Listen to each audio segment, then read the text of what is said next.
What's up, people?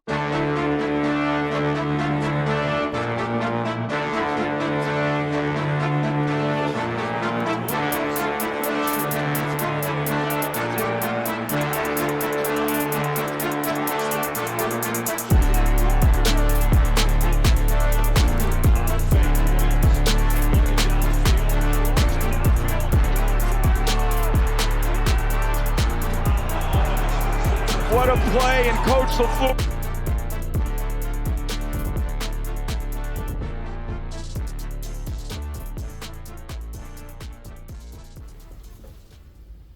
The Bears win.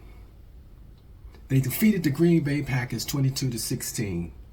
It may not have been the prettiest game you've seen, but a win is a win. And the Bears got it done. Their playoff berth wasn't solely because of their victory. Detroit's loss secured that spot. At the end of the day, how you get into the playoffs doesn't matter. The important thing is that you're in.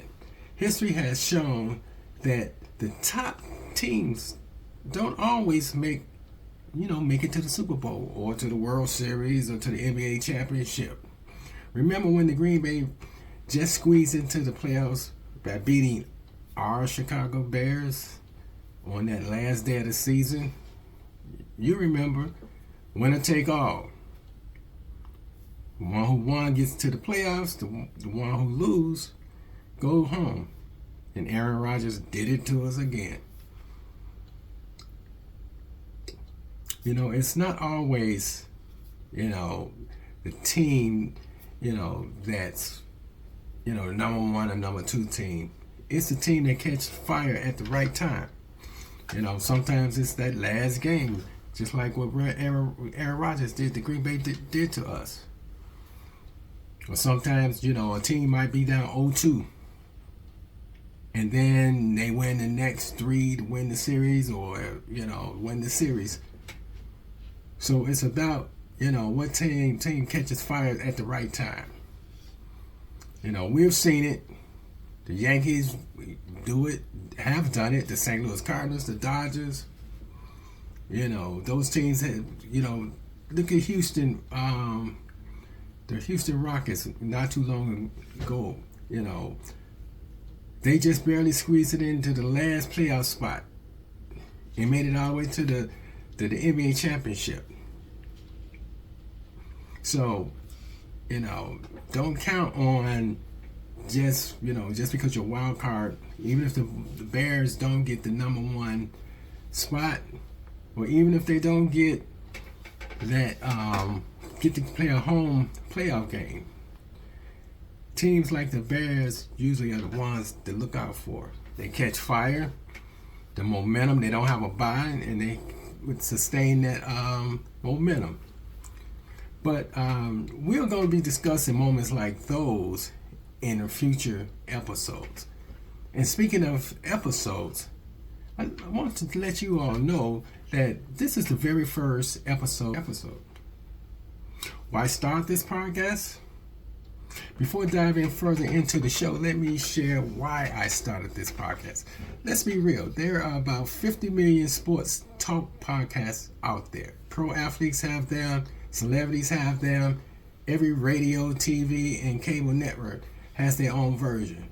The problem with most of those shows is the good boy policy. They're stuck following strict guidelines on what they can and cannot say. You cannot say fuck on a Fox Sports Network sponsored podcast, but you can say that on your own private non-sanctioned podcast. Even though YouTube has its own policies, it still offers more freedom of speech and expression than the traditional media companies. It's not surprising to see known media personalities following the good boy policy on their sanctioned podcast, but then cussing and being more explicit and have controversial guests and on their own unsanctioned podcasts. You be like, you see something like that, you be like, whoa, I didn't know oh boy, oh boy, oh girl, talk like that, or they just let their hair down. It's like a whole different person, a whole different feel and attitude. That's just because you're comfortable in your own element. You're not restricted and have to sound like, someone who went to the Oxford School in England. But us being the fans, one thing is for sure: the power of the fan. And that's what this podcast is about, the power of the fan. For me, this podcast is about having the freedom. Well, let's strike that. The podcast is more than just having the freedom to speak openly. It's about the fan.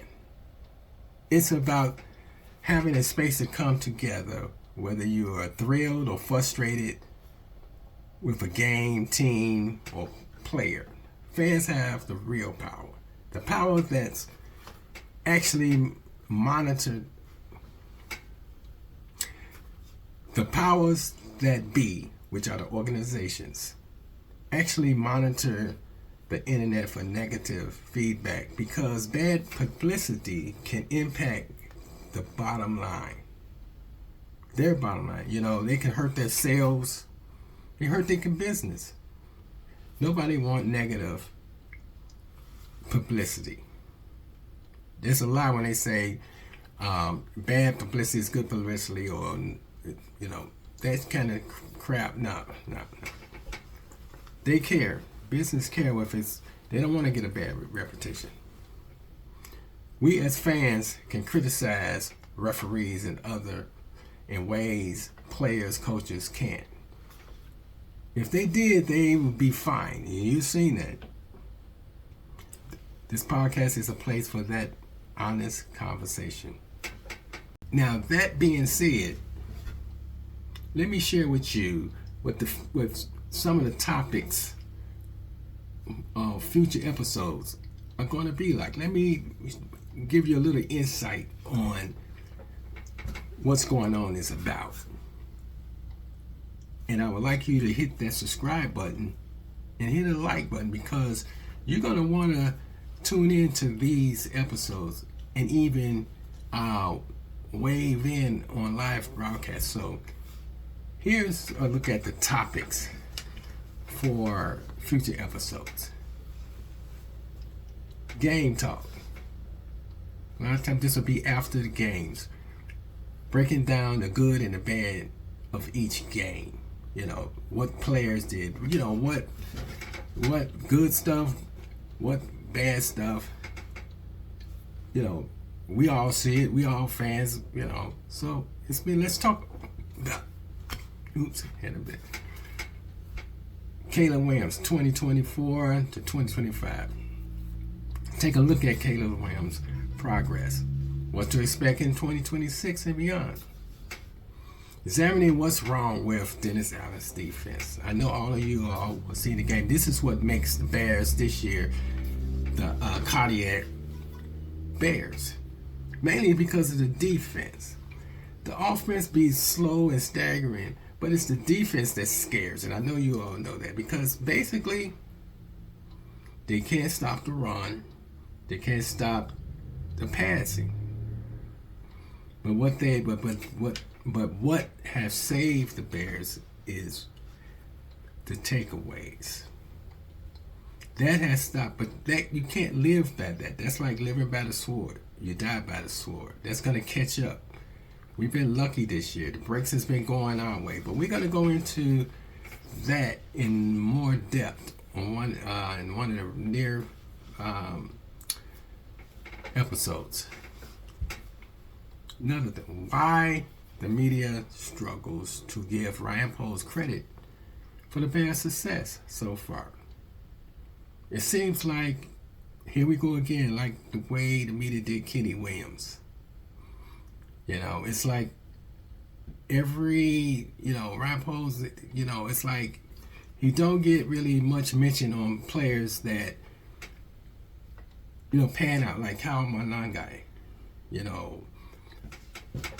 But if a player don't pan out, like that Claypool receiver last year, Braxton Jones, you know, those are highlighted in when Ryan Poles comes up in the conversation. We're gonna go into in depth on that. We're gonna recap the Bears 2025 season. After the season, we're gonna talk about that. That's no doubt gonna be a live show, as well as a pre-recorded show, probably a part 1 and part 2. We want to talk about why the NFL referees are struggling to be consistently good. This has been brought up by Sutters on another podcast of why the referees are bad. And I saw this on was it Kevin Byard podcast, where he said he can't criticize the refs because he'll get fined. But he had mentioned that they've been questionable. We're going to go in depth with that. We're going to go into another one. We're going to have live shows. And check this out. We're going to try to invite some lucky subscriber who's to the show to be on our live feed to discuss it live the game or something, or on a topic, something I don't see in other, you know, non-sanctioned podcasts. Definitely sanctioned. That's definitely not on sanctioned podcasts. But this is a little different. I know it's gonna be challenging, but we'll see. We're gonna do trivia during the shows. Sometimes with giveaways. And let me challenge you on this one and think about it. For example, who was the head coach that got fired the season before Walter Payton was drafted? Well, I would say at the end of the season before Walter Payton got drafted. Do you know? Some of the old schools. I know the new schoolers don't know this. I'm going to give you a hint. Walter Payton was drafted in 1975, the draft of 1975. So that coach had to be fired at the end of the 74 season. I'm going to announce the winner on the next show. So, let me know. And as I've said, that we're going to have fan invites to join the live shows. But you must be a subscriber in order to be able to join the live show. That's the condition.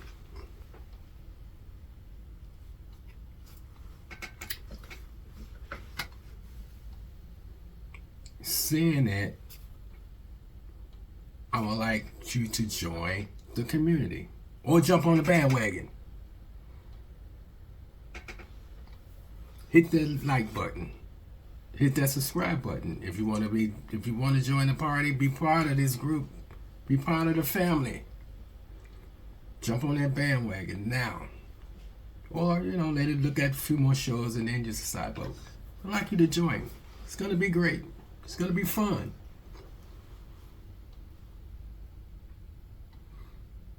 But now let's get back into the show.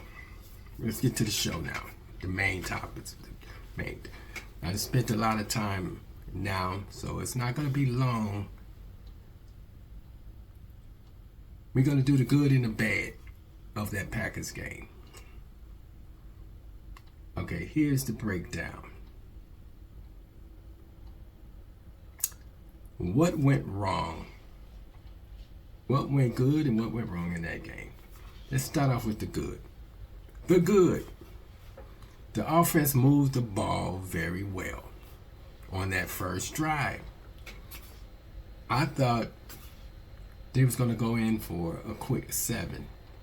The Packers didn't have a clue. But we saw what happened. Ben Johnson got a little too cute. But he had a reason for doing that. Remember, when Ben Johnson does do that, he has a reason for doing it. And it could be because he's setting up something for later. Or he could be setting up something for another game. He was that confident that they was going to score on that play.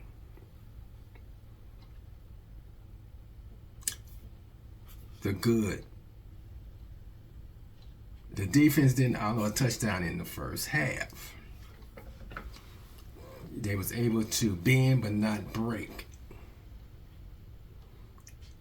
And Green Bay only scored 6 points after all that. The good. The defense played well against the run. At least until Jordan Love got hurt. What the hell happened after that? It's almost like they took a sigh of relief and decided they didn't have to play so hard. What's with that? No, defense, Dennis Allen's defense, you do not take your foot off the neck. You should have went for the knockout blow. You should have just made that new quarterback, Malik, whatever his name is, Malik, pay.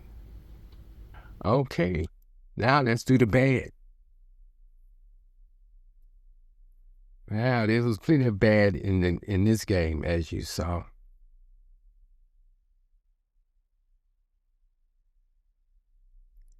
The first bad was the goal line play on that first drive blew up.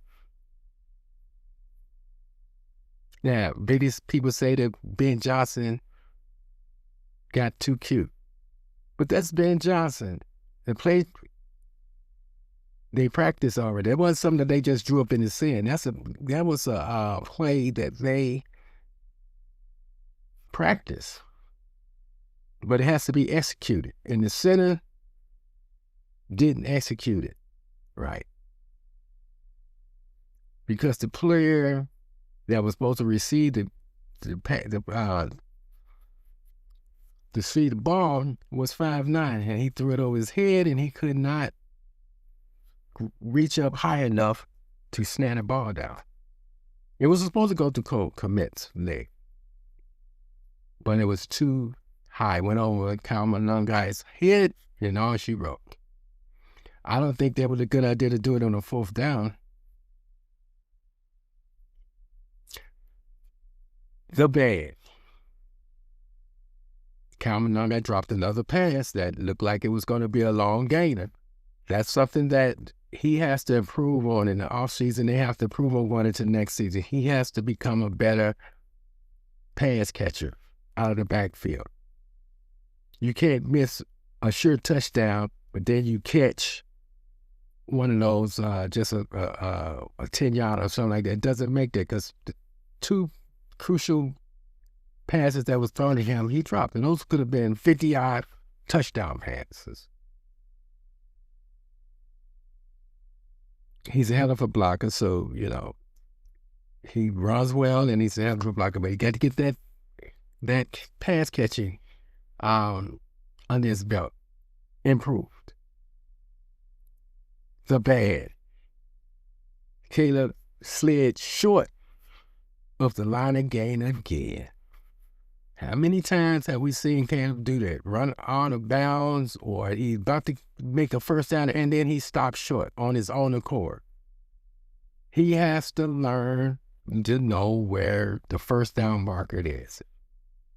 Okay, when to slide, when to dive, when to go out of down, when to stick the ball over the goal line and over the first down marker and go out of bounds. He has to learn that. He's wasting a down when we have to get the first down again. The bad. The win. My goodness, that was horrible.